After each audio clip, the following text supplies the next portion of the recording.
As police continue to look for those responsible for the shooting, the man's wife is afraid that they're going to come after her. Jamie Maciel says she has no idea why this total stranger attacked her. A devoted husband says he lost everything: his wife, his baby, and his sister, who is now behind bars. I gotta say, it's been pretty difficult finding anyone who didn't have a good time. This guy's having a good time too. Action News reporter Stacey Gualandi saw the whole thing happen. Yes, Tricia, it's a very, very difficult scene here right now. Just 2 minutes ago, as we were waiting for this candlelight vigil, this 3-car accident happened right behind us. Metro received a call a little bit before 7 o'clock of a bicyclist who was crossing at the intersection of Sunset and Eastern.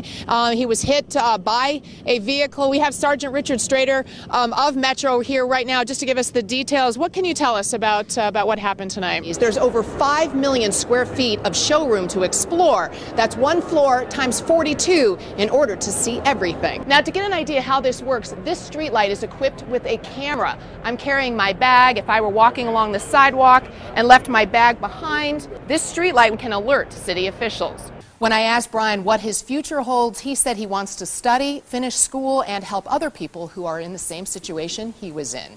If USA wins, they will play again on Saturday against Argentina, which could be really tough because the best player in the world plays for Argentina. But let's cross our fingers. Just a few more minutes to go. Guys, back to you in the studio. Hey, Stacey, stay there for a second. You can see some people kind of exiting behind you now if you turn around. Oh, no. Oh, yeah. You know what that means. Hello there, Billy Ray. How are you? How are you doing? You having a good time? You shocked me. I know. I know. We're like that on the red carpet. You're electric. The dance floor is officially closed, and I'm going to waltz on out of here. In Hollywood, Stacey Gualandi, Channel 13, Action News. Oh, she's she dancing. meant it. Yeah.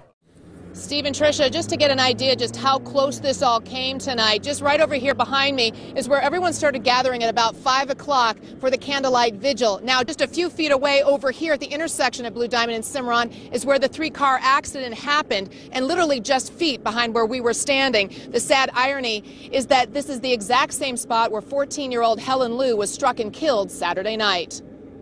They're so nice and pretty, and they didn't deserve any of this. Alessandra Amorosa breaks down after seeing 2 teenage friends in a horrible accident. It happened only feet away from a candlelight vigil that had just gotten underway for another victim, Helen Liu. I keep hearing that my friend isn't waking up in the hospital. Hearing that just breaks my heart. At 5:02, NHP says a truck was heading east and struck a car crossing Blue Diamond. That car then hit another stopped at the intersection. The scene was instantly chaotic. Everyone was just freaking out, and I saw a whole bunch of people run over there and try to get people out of the car. It was just so congested with all the traffic, and then all of a sudden I was standing right here, and we heard these 3 cars all come together, and everybody just sort of pushed back. The adult drivers were able to get out of their cars, but the 3 teenage passengers inside this car were more serious. They were asking people to call 911 and asking people to see if everyone's okay, trying to get the doors open. The driver asked me if it was his fault after being helped out by total strangers. He answered a couple questions. He was kind of faint with it, but he,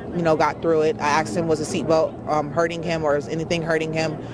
And he said nothing was hurting at the time, so I asked him if he can get out the car. All 3 teens were wearing seatbelts. This passenger in the back seat had been knocked unconscious. Do you remember where you were going to? I think that's the memorial or something for Helen. But the fire department had to use the jaws of life to help remove the 3rd passenger. The passenger was unresponsive to me. I tried to check her for a pulse, couldn't really find one in her wrist, so I checked her neck and found one, but it was kind of faint. So everything right now is in God's hands for her. I'm praying for her and her family.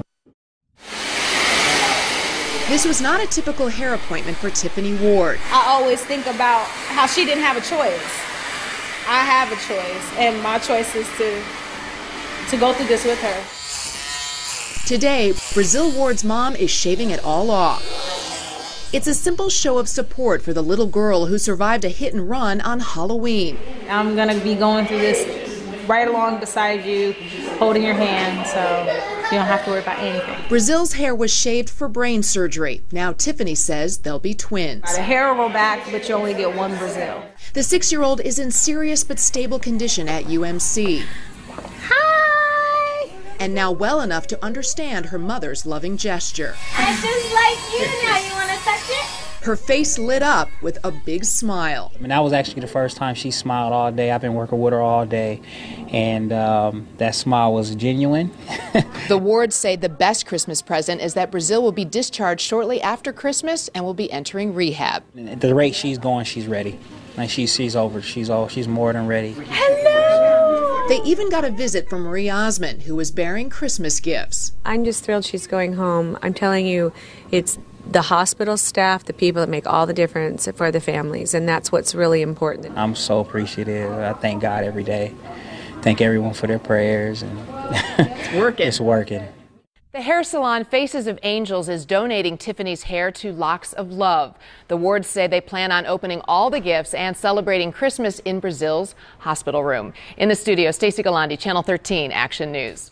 The phone was actually right here. I moved it and I haven't really touched it because there's blood on the phone and on the box. Jamie Maciel says the bloodstains and bullet holes inside her apartment are a terrifying reminder of what happened here Wednesday night. Is it hard to be in here right now? Yes. That's when police say her upstairs neighbor, 49-year-old Mimi Goldberg, went on a rampage at the Manor Suites. Jamie says Mimi was screaming and was running up and down the stairs with a knife for about a half hour before coming to her window and breaking in. Jamie was on the phone with her mother, who also lives upstairs. Her 3 young kids were just feet away when Goldberg came at her with the knife. I moved my hands from my face to try to get her arms to kind of push her back, and I kicked her a few times in the stomach, and then she got up. Police ordered Goldberg to stop as she approached Jamie's 5-year-old. The cop was in that window asking her not to move, put the knife down. They said, don't move one more time. She moved because she went like this, and then that's when he shot her. Goldberg's mother is furious that police fired multiple times, killing her daughter. They could not get the knife from her. Why didn't they tase her? Why didn't they tase her? But Jamie says if she had been there, she'd understand why they had to shoot. It's like her daughter, she wasn't there, like she wasn't herself, like there was no one home, and I don't think a stun gun or pepper spray or anything else would have worked. It wouldn't have fazed her at all. Now Jamie says these superficial wounds will heal, but the emotional wounds will take a lot longer. I thought for sure my kids were going to end up without any parents and that they wouldn't have any. So I'm lucky to be alive. Many people aren't aware that sex trafficking is going on right in our own backyard. Now a new documentary and the work of a former sex slave is hoping to end the vicious cycle, one victim at a time.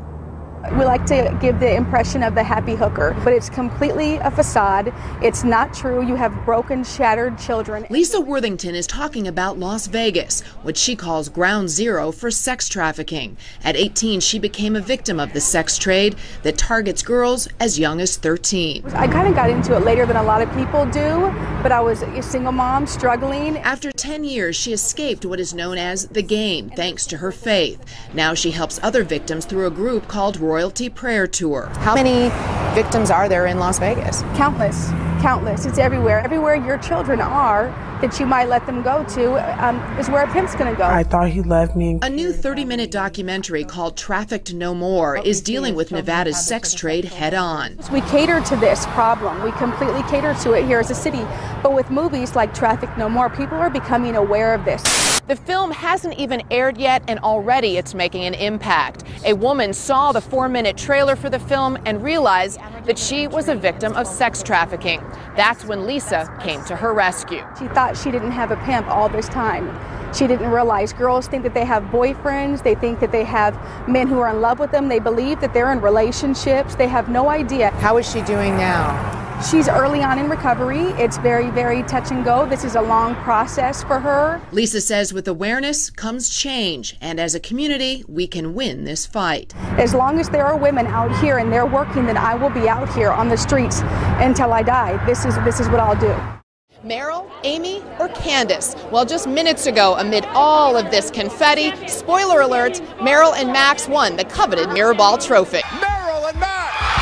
A perfect score for gold medalist Meryl Davis and the blushing Russian Max Chmerkovskiy earned them the silver. You've got gold, you've got silver, and you got the bronze god right here. Oh my gosh. Wow, that's a different way to put it, that's for sure. Meryl's smooth moves from the ice to the ballroom even got her a proposal. Has she given you an answer yet? No, it's been 3 months. Vegas, right here. Las Vegas's own Amy Purdy and Derek Huff came in a very tight second. I'm so filled with gratitude and joy. Now, while Amy got second place, she may have a future career in Las Vegas. Do you think you'll take your act to the Strip?